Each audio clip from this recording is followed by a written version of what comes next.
જય શ્રી કૃષ્ણ. પ્રીતિશ કિચનમાં સ્વાગત છે. આજે હું બનાવીશ મૂંગ પકોડા. મૂંગ પકોડા બનાવવા માટે મેં અહીંયા મગને પલાળીને લઈ લીધા છે. મેં મગને આખી રાત પલાળ્યા હતા. હવે તેની અંદર આપણે લસણ, લીલા મરચાં અને આદુના ટુકડા નાખીને દરદરું આપણે પીસી લઈશું. આપણું દરદરું પીસી લીધું છે. થોડુંક આવું દરદરું પીસવાનું તો આપણા પકોડા ખૂબ સરસ બને. હવે બધું બાઉલમાં કાઢીને તેની અંદર આપણે બીજા મસાલા ઉમેરીશું.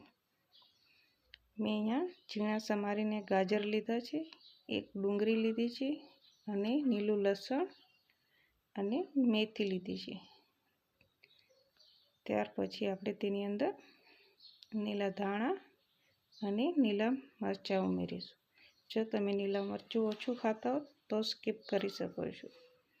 તેની અંદર મીઠું, હળદર, ધાણા જીરું પાવડર, લાલ મરચું પાવડર અને થોડીક હિંગ ચપટી નાખી છે. ત્યાર પછી તેને આપણે સરસ રીતે હલવી લઈશું.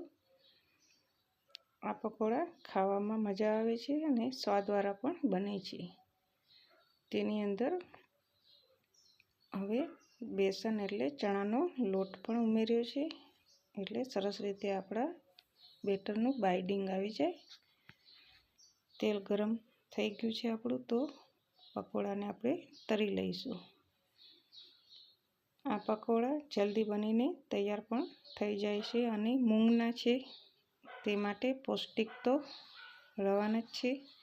જો તમને મારો વિડીયો ગમતા હોય તો ચોક્કસથી લાઈક કરજો, શેર કરજો અને સબસ્ક્રાઈબર કરી દેજો. તમે વિડીયો પૂરો જોજો અને જરૂરથી લાઈક કરી દેજો.